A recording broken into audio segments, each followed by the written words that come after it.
ako nga pala si Johara Kumakasar, ang inyong tagapagdaloy ngayong araw. Sa kasalukuyan, ngayon ay break time ng mga Philjourn, at ngayon, masasaksihan natin ang iba't ibang aktibidad na ginagawa ng mga estudyante sa Quirino High School.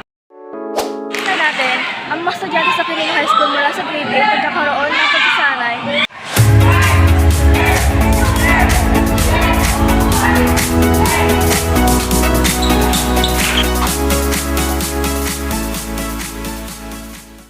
Hello mga journalist, sa oras na ito, nandito tayo sa Belmonte Hall ng Quirino High School ng grade 7. Makikita natin, tahimik ang hallway.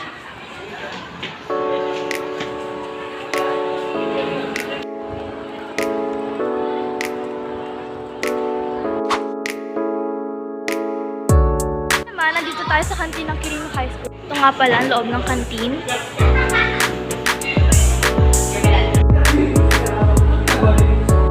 Ngayon naman, sa oras na ito, makikita nyo, nandito tayo sa garden ng Quirino High School. Makikita nyo, merong mga nag-aayos at naglilinis ng garden. Ngayon naman, nandito tayo sa speed building.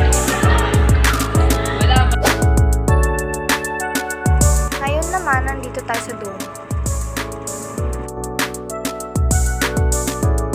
Kita natin, nagsisiwian na ang mga estudyante sa Quirino High School.